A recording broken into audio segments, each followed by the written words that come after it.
Contoh misalnya gue di bawah banget nih, gue haus, lapar banget, galak banget gitu. Tapi once lu udah di certain point, lu merasa mulai slowing down dikit lah. Ada kan? Nah, kalau menurut lu, perusahaan yang bisa sukses, manajemen yang bisa sukses, itu 3 poinnya apa, bro? Menurut gue nomor 1, visionary dari ownernya, bro.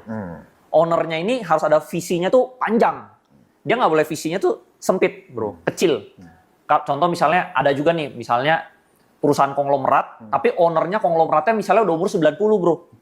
Dia udah tau lah, dia udah hidupnya nggak lama lagi. Nah itu pasti dia nggak ekspansi, bro. Ya kayak balik lagi kayak tadi lu bilang, kesehatan dia udah mulai menurun, declining, akhirnya bisnis dia juga dia udah nggak mikirin. Nah itu jadi berkaitan. Nah visionary ownernya ini masih haus, bro. Kalau dia masih hungry kayak lu lah, gue lihat. Lu masih haus banget, lu invest ke tempat paddle, lu invest ke tempat golf, lu invest kemana-mana lah. Mungkin gua aja mau diinvest lama-lama, bro. Nah jadinya kalau visionernya kayak gitu, bro, ya pasti contoh misalnya untungnya perusahaan lu kan sekarang private. Seandainya perusahaan lu udah public. Terus lu announce nih, lu ekspansi ke tempat paddle, kemana, itu saham lu pasti terbang terus, bro.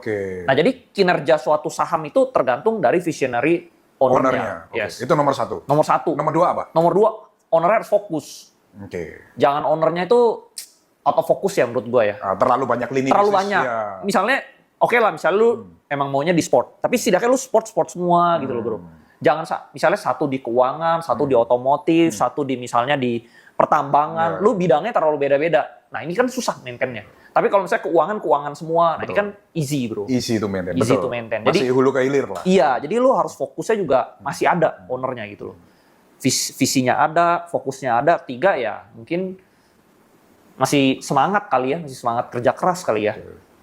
Kadang gue lihat beberapa pebisnis tuh udah certain point kalau orang udah terlalu kaya, semangatnya hilang. Serius, bro? Iya. Kalau lu nggak? Enggak, bro. Gua masih on fire. Karena menurut gue ada beberapa orang tuh tingkat kepuasan orang kan beda-beda ya. Kalau misalnya, contoh misalnya gue di bawah banget nih, gue haus, lapar banget, galak banget gitu loh. Tapi once lu udah di certain point, lu merasa mulai slowing down dikit lah. Ada kan? Gua belum. Gua ada soalnya. Dulu tuh gua berani banget, bro. Take risk-nya, gua all in. Sekarang gua udah mulai diversifikasi. Gitu. Nah, balik jadi seberapa lapar nih dia.